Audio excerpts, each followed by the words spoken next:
Hi friends, good evening. இன்றைக்கி night டின்னருக்கு என்ன பண்ண போகிறோம்னா பன்னீர் பட்டர் மசாலா தான் செய்ய போகிறோம். என்னென்ன பொருள்ன்றதை பார்த்துக்கலாமா?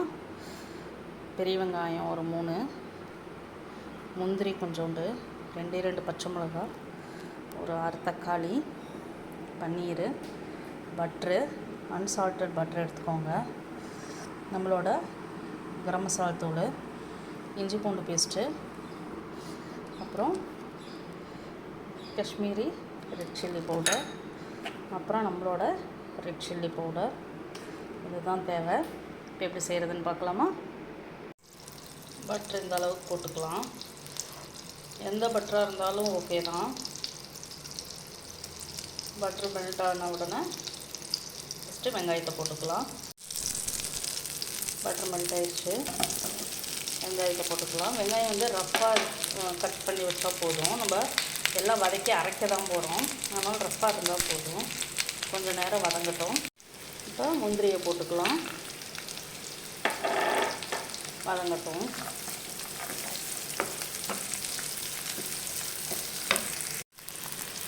தக்காளியை போட்டுக்கலாம், இஞ்சி பூண்டு பேஸ்ட்டை போட்டுக்கலாம்,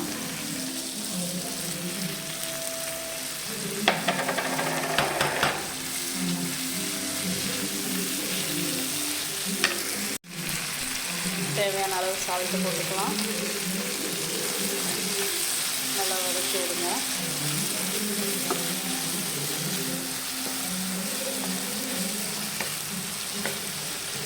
நல்லா தக்காளியெலாம் வதங்கட்டும். கொஞ்சம் சிம்மில் வச்சுக்கலாம். இப்போ மிளகாத்தூள் சில்லி பவுடர் போட்டுக்கலாம். சில்லி பவுடர் 2 ஸ்பூன் போட்டுக்கலாம். காஷ்மீரி மிளகாத்தூள் 1 ஸ்பூன் போட்டுக்கலாம். நல்லா கலந்து விட்டுக்கலாம். ஏன்னா பன்னீர் பட்டர் மசாலாவே ஸ்வீட்டாக தான் இருக்கும். கொஞ்சம் நல்லா தக்காளியெல்லாம் வதங்கட்டும், பார்க்கலாம். கொஞ்சம் தண்ணி ஊற்றிருக்கேன் இதாகிறதுக்கு. இதோட கரம் மசாலா தூளையும் போட்டுடலாம். சும்மா 1/2 ஸ்பூன் போட்டிங்கன்னா போதும். சிம்மில் வச்சு கொஞ்சம் நல்லா இந்த தக்காளியெல்லாம் மேஷ் ஆகட்டும், அப்புறம் பார்க்கலாம். இந்த ஸ்டேஜில் ஆஃப் பண்ணிடலாம். நல்லா ஆற விட்டு மிக்சியில் அரைச்சிட்டு காட்டுறேன். பன்னீரை இப்படி க்யூபாக கட் பண்ணி வச்சுக்கலாம். நல்லா ஆறிடுச்சு, அரைச்சிக்கலாம். அரைச்சிட்டு காட்டுறேன். பட்டர் போட்டுக்கலாம். கொஞ்சோண்டு மெல்ட் ஆகட்டும். மெல்ட் ஆன உடனே ஒரே ஒரு துண்டு பே லீஃபு,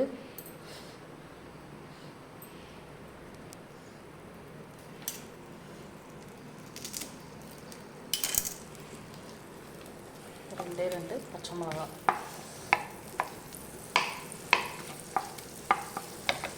இப்போ அரைச்சி வச்ச மசாலா தூக்கி பாருங்கள். நல்லா ஊற்றியாச்சு. மிக்சியும் கழுவி கொஞ்சம் நேரம் நல்லா பச்சை வாசனை நம்ம ஏற்கனவே வதக்கி தான் வச்சுருக்கோம். கொஞ்சம் லைட்டாக திக்காகட்டும், கொதிக்கட்டும். அப்புறம் நம்ம பன்னீரை போட்டுட்டு பார்க்கலாம். சில பேர் இந்த பன்னீரை வந்து லைட்டாக பட்டரில் லைட்டாக சாட்டே பண்ணிவிட்டு போடுவாங்க. நம்ம அப்படி போட வேண்டாம். அப்படி போட்டால் கொஞ்சம் ரஃப்பாக இருக்கும். நம்ம இப்போ கொதிக்கிறதுல இதுலேயே அப்படியே போட்டோம்னா நல்லா சாஃப்டாக பஞ்சு மாதிரி இருக்கும். போட்டுடலாம் பன்னீரை.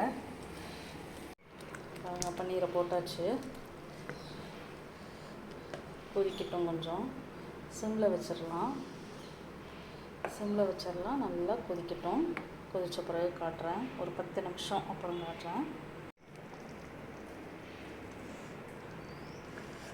கடைசியாக 2 ஸ்பூன் சுகர் போட்டு இந்த கெட்டி இருந்துச்சுன்னா போதும். நம்மளுக்கு ஆஃப் பண்ணிடலாம். சூப்பராக பன்னீர் பட்டர் மசாலா ரெடி ஆயிடுச்சு. லாஸ்ட்டாக ஃப்ரெஷ் க்ரீம் இருக்குன்னா ஃப்ரெஷ் க்ரீம் ஊற்றிக்கோங்க. தேங்க்யூ, பாய்.